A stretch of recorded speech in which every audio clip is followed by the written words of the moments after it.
Okay, today I got something kind of fun for you. Uh, Me and my girlfriend just came back from a trip up to the Upper Peninsula of Michigan. And while we were up there, we visited a few spots. And one of my favorites was we went to the Houghton Hancock area, Hancock specifically, to go visit an old copper mine.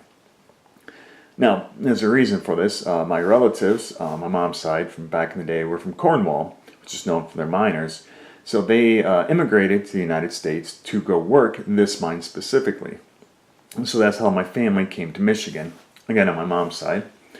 And so my mom lent me this book, Cradle to the Grave, Life, Work, and Death at the Lake Superior Copper Mines by Larry Langton. It's a very fascinating book, talked about the copper mining up in the Upper Peninsula. And so since we're going up there, I thought it'd be cool to see the Quincy Mines, which is the mines that my relatives moved here to work. And so we went up there, and there is like a little museum and a tour, and you can actually go into the mines, so we did all that. And it's quite fascinating to see. And so picked up a few things, which I thought might be kind of interesting. So first of all, I'll show you this one. This is an actual piece of copper ore. It looks like it's been like epoxied. You can kind of see like the copper flakes in there. So this is, again, from the Keweenaw Peninsula. That's where all these mines are from. And then this is what they called native copper, which, again, is one of the things that this area is known for, was that all the copper, a lot of it was in these already, like, formed chunks. Like, it was 99.9% pure. So there's that. And then there's these ones, which are nuggets, but I think these are just been melted or somehow, like, formed. So... But again, just pure copper. So one of the things I found very interesting about the mine that they told us is that there's so much of this big native copper that in a lot of the mines, they wouldn't mine this because it was so labor intensive to pull it out. Because they're saying like you could find like pieces as big as like a school bus of just solid copper. And it was so much work to pull out of the mines that they would skip that just to get the ore because that was much easier to work. So they would break up these rocks and bring them up to the mine and leave these big giant chunks down there. So it was just really cool. Like I said, I'm not going to get too nerdy into it. So these are some of the other things we picked up. This was this little samples box. Obviously this little Quincy Mine logo was not on there originally, but they said it's a 100-year-old Calumet and Hecla Mining Company mineral sample boxes. Rescued from the former Calumet and Hecla lab in Lake Linden, Michigan.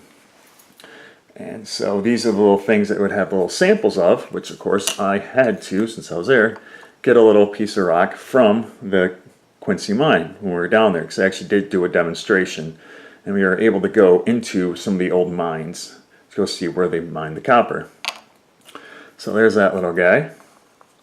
And then these, just some pieces of tile, broken tile we found just laying in the grounds from the roof they had a big hoist machine there. And this was just the roof tiles they had that were imported from Mexico that they were lining the buildings. And so a lot of them, like they said, when they had to replace them, they just would break them and throw them off the roof. And so they're littering the grounds everywhere. There's tons of them. And so I'll show you a few of these things from this book here.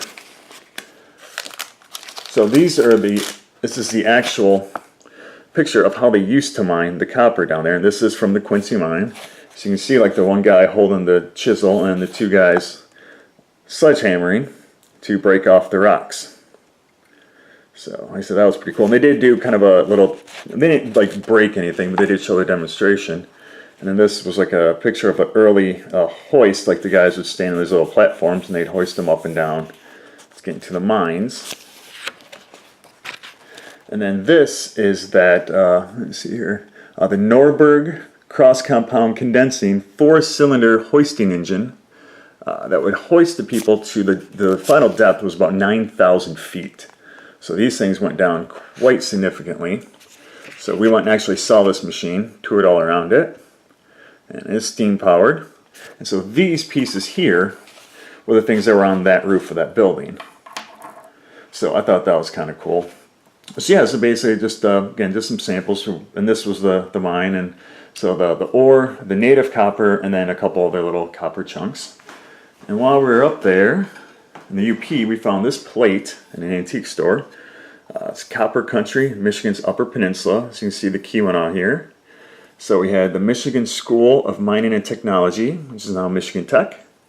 Then we have a lovely Lake of the Clouds. Mining scene from the Arcadian copper mine. You can see this is when they had like a pneumatic drill. And then the old mine shaft, which looks an awful lot like the Quincy Mine one, which we thought was pretty cool. And then Fort Wilkins State Park, which is kind of cool too. So that's one of the other things we picked up. And then this has nothing to do really with mining, but I thought it was pretty cool. Similar area, it's just an ashtray, but it's from George's, the Working Man's Tavern. Beer, wine, liquor in Lance, Michigan. I think that's how you pronounce it. Or Lance, however. So yeah, I just thought that was pretty cool to be able to go up to the Keweenaw and see the Quincy Mine that my old relatives from 140 years ago moved over to Michigan to go mine the copper. And you see actual copper from, I don't know if this was from the Quincy mines, but from the Keweenaw Peninsula. And then just have a few roof tiles in the building and like a sample from the mines. And it's just kind of cool to go that you can go down there and see where these people worked.